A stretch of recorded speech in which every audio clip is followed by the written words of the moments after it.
What's going on, guys? Welcome to Stocks with Stammer. I'm your host, Zach, aka Stammer, and I'm here to give you a recap on what happened last week, what my take is, and give you the move for this week. Starting off with how the major North American indices performed last week. The Dow Jones up 0.7%. The S&P up 0.9%. The Nasdaq up 1.1%, and the TSX up roughly 1.2%. So overall, pretty good week for the markets last week. Some of our sectors and stocks that were on my radar last week, I had mentioned Alibaba and Bitcoin.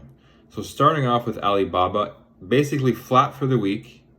However, it did have a 5% move to the upside between Tuesday morning and Wednesday morning. And so it dipped in the low 190s.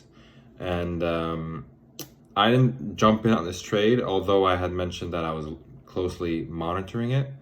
But and the reason why I didn't jump on it was I was so busy with my Bitcoin stocks. We have a liftoff. Don't you know I'm better?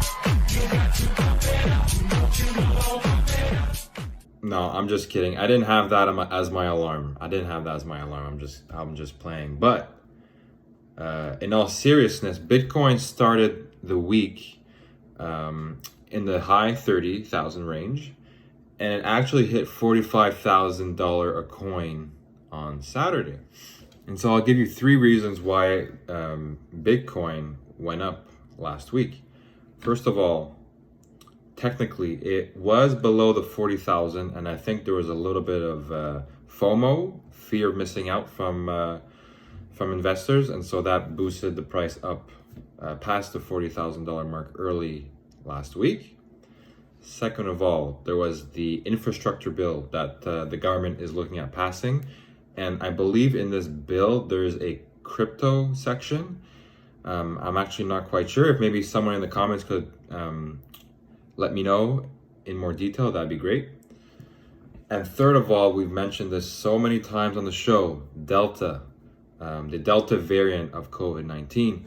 And last week I had specifically mentioned that the more Delta cases we see, the more likely we'll be seeing continued and even perhaps more stimulus from the Federal Reserve.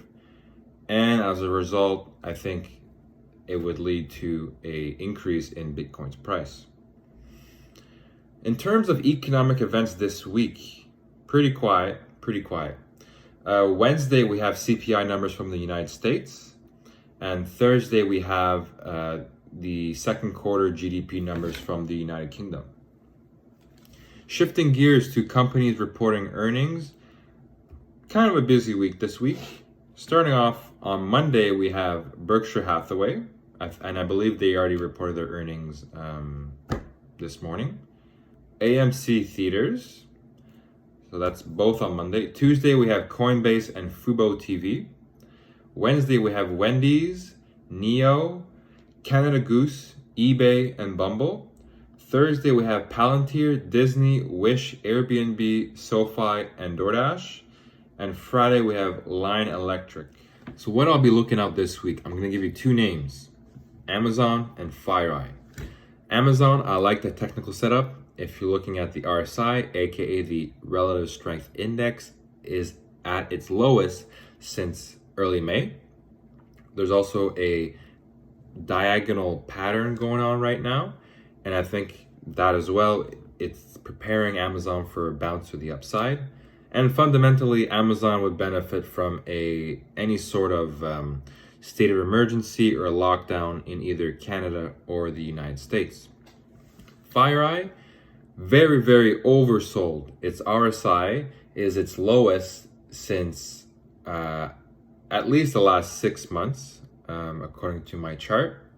And the reason is they reported their earnings last Friday.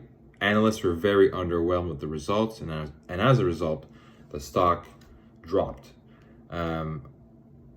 That being said, I think it's a bit of a interesting trading setup. So here's the bottom line. Like we've said many times on the show, you got to watch out for the Delta variant.